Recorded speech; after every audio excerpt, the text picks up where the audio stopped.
Our next speaker is going to be Dewayne Carver. Dewayne is the State Bicycle and Pedestrian Coordinator. No stranger to our line of work. He is part of FDOT's Roadway Design Office, where he is responsible for revising and implementing FDOT's bicycle and pedestrian standards and planning guidance and complete streets efforts. He also leads FDOT's 14-person district bike pedestrian coordinator team, which consists of a full-time bicycle pedestrian coordinator and a full-time bicycle pedestrian safety specialist in each of FDOT's 7 districts. It's interesting to point out at this time how much FDOT has really ramped up their efforts over the last couple of years, that for many years there was only one bicycle pedestrian coordinator in each FDOT district. So this number has effectively been doubled in each district over the last 2 years, and Dewayne leads this effort. Dewayne is a longtime bicyclist. He is a league cycling instructor with the League of American Bicyclists and a cycling savvy instructor with the American Bicycling Education Association. He lives in Tallahassee, Florida with his wife, who is also a former bike ped coordinator herself, and their 2 small boys, which I understand have now tandem bicycle riding experience. Is that right? That's right. So they have been riding to school on the tandem, which is a lot of fun. I used to drop the little one off in the morning, and then I would pick up the older one in the afternoon and bring him home on the tandem. So great. Thanks, tandems are cool. Thank you. Billy has kept us very busy at DOT with bike ped stuff. I started as a bike ped coordinator last August, so I've been in the job a year. I had just gotten my boss trained, and he retired, and so I had to bring in a new boss and start training him. A couple days ago, we sat down with the district roadway design, or the state roadway design engineer, who's my boss's boss, to go over what all I was doing. It took us 2 hours, and we still didn't get through it all. There's a lot of stuff that we're doing at DOT in these efforts. Billy, I think, gave you a good high-level view of what we're doing. I want to zoom in real closely just on something that you'll probably be encountering as cyclists over the next few years, which is what the changes we're making to our facilities. I want to give you a little bit of the idea why we're making these changes and sort of what our approach and our philosophy is behind it, so you'll understand what some of that's about. I think you'll probably have questions about some of it, and I don't know if we'll get to it right now or after the panel discussion, but I want to introduce it to you and let it cook a little bit and kind of see what you think about it. We're data-driven, is what they like to say at DOT. There's a lot of ideas out there right now on how bicycle facilities design should work. Some of it is wishful thinking, maybe. Some of it is just kind of a fad. We need to separate out what's actually going to be helpful versus what's just going to be expensive. And to do that, we're using statistics. We're using just kind of practical knowledge of how things work. We're using our own experience as cyclists and cycling instructors and our knowledge of how crashes happen. You guys have probably seen a lot of these numbers before on what kinds of crashes there are. Most folks are surprised when they find out that most crashes don't involve a moving motor vehicle. When I talk about bicycle crashes, people always think, oh, that means somebody got hit by a car. Well, actually, a lot of it's just somebody getting caught in their toe clips and falling over an intersection or something. You don't have to raise your hand if you've done that, but you've probably seen somebody do that at some point. Okay, yeah. So, or you may be cruising along a bicycle path, enjoying your ride, and suddenly discovered some well-intentioned engineer has placed a bollard right in the middle of the path to keep trucks from driving on the road. And so we have to encourage them not to do that. So there's a lot of things that can happen that really just involve hitting other cyclists and don't involve motor vehicles. So education is very important, and we're continuing forward with education. I was encouraged again just the other day, actually instructed that I will continue doing cycling savvy classes in Tallahassee until further notice. So the department is very interested in having these things continue forward. And this is the kind of information that we give folks as part of that. Now, one of the things I wanted to point out, if I'm going the right direction here, is when we look at the things that actually tend to cause crashes, we're going to take motor vehicles out of it for just a moment and look at the other things that cause the crashes.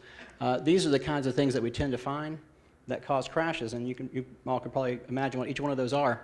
And the common thing we tend to find with these is that a lot of them are located near the edge of the roadway. And when we look at how motor vehicle crashes happen as well, we also find that those tend to be exacerbated by having the cyclist too close to the edge of the roadway. Who knows what a left cross crash is? Motorist turning left hits a cyclist who's going through. Right hook, anybody who rides a bike in a bike lane has been right hooked before, probably multiple times. So you ride along and a motorist pulls in front of you and cuts you off.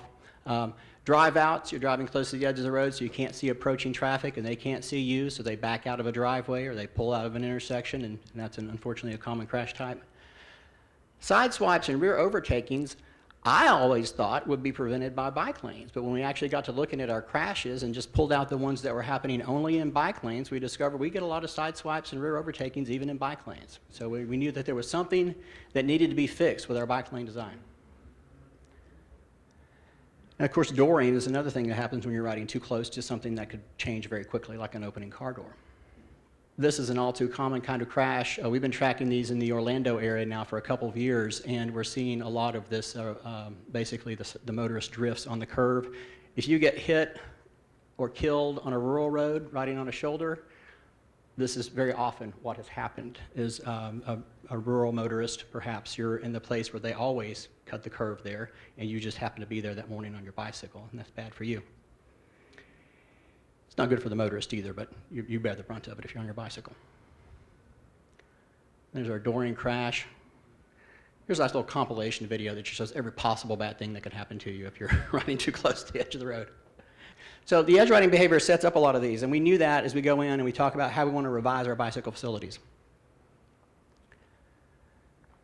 We looked at the shared lane marking, which actually puts the cyclist, if you use the MUTCD guidance, it puts the cyclist very close to the edge of the lane. The manual on uniform traffic control devices is what engineers use to decide how things need to go on our roadways.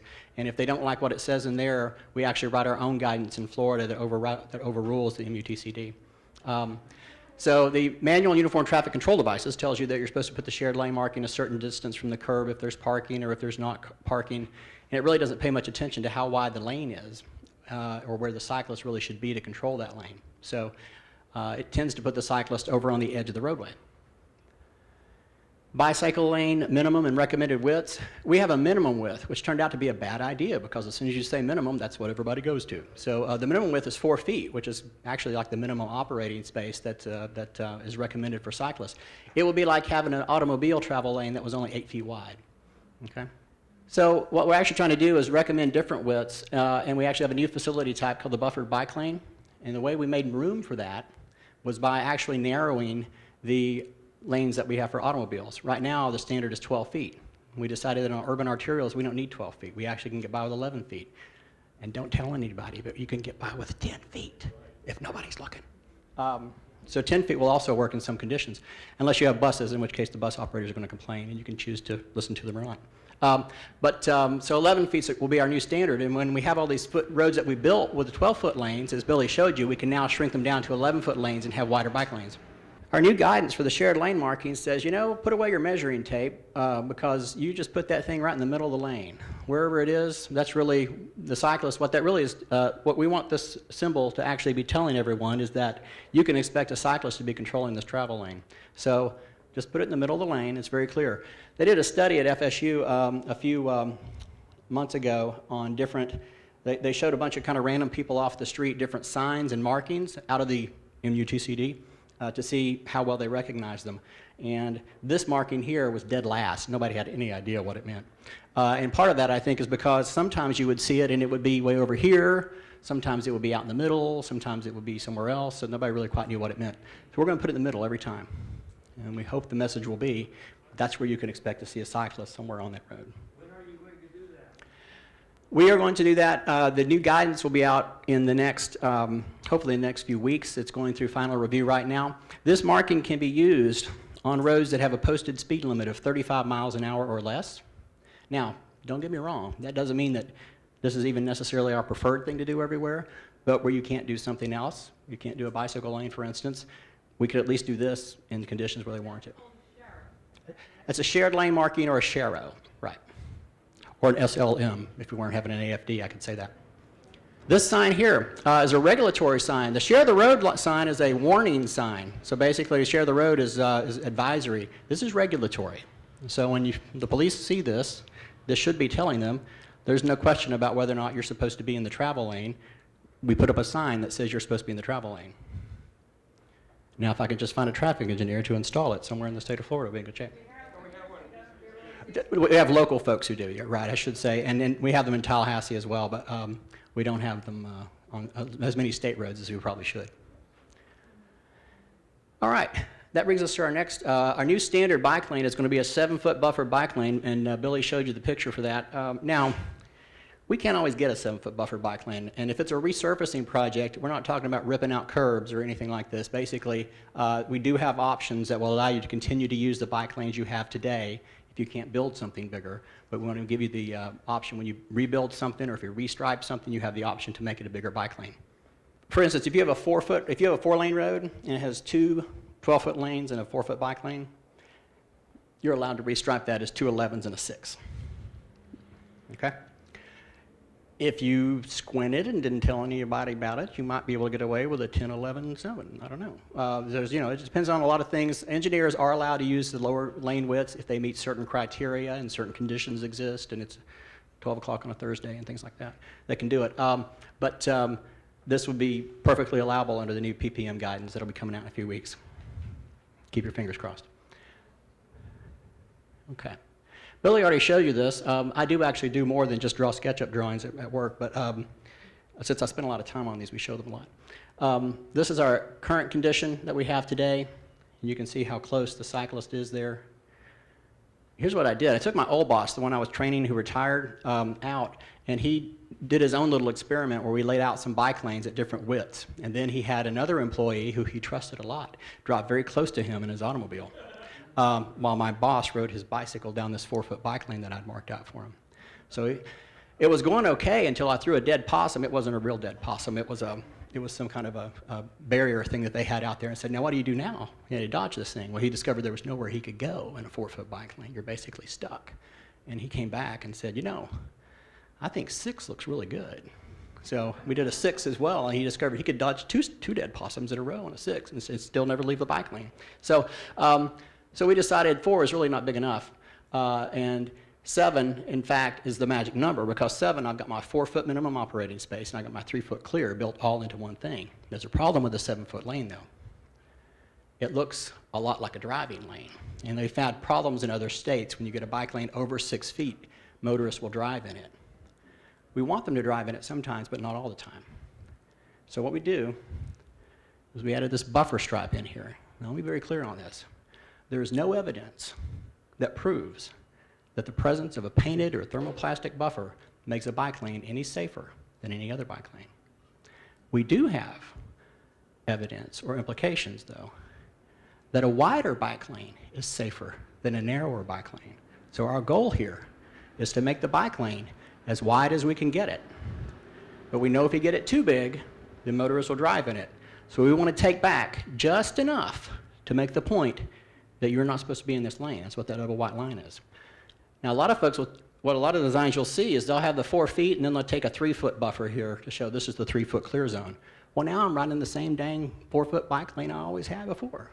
This way, we want to give the cyclists as much room as they have, as they can get, and use the narrowest buffer that can still send the message, this is your space, this is my space, so don't get in my space. We think this will work. We've seen it working in other places. And this was at 4 and 6. If you had to do a 4-lane road and you couldn't do a 7-foot bike lane, and you can do this one. You can also buffer that 6-foot bike lane. You don't need to, because the 6-foot bike lane typically won't be driven in, but if it makes you feel better and the district wants to do it, they're allowed to buffer that as well. Again, the buffer doesn't really make it any safer. Yes? Is there any evidence that shows colorizing the lanes? There is zero evidence that shows colorizing the lanes does anything.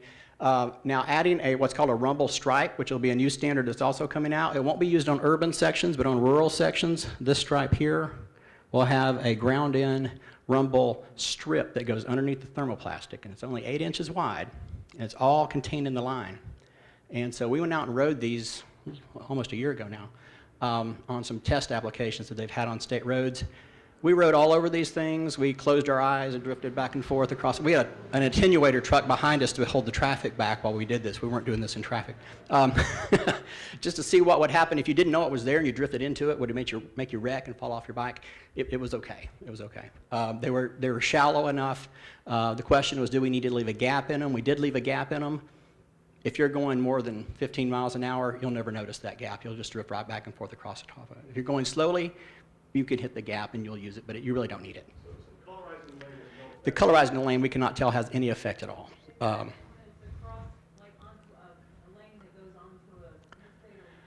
We are allowing colored bike lanes, or actually we call them green bike lanes, at certain locations where you have conflict areas. If there is a warrant for it, you had a certain number of crashes there or a certain number of conflicts have been identified, you can use them there.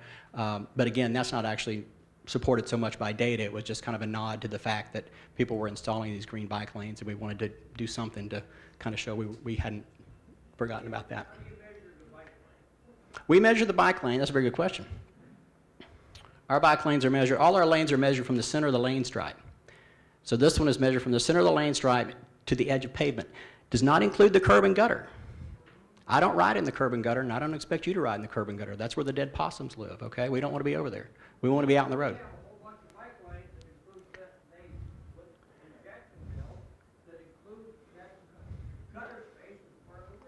Yeah, what they'll do is they'll take a 4-foot bike lane and they'll include the curb and gutter and say, hey, it's a 5-foot bike lane. It's a 4-foot bike lane. Okay. All right. This is what it looks like in plan, just very briefly.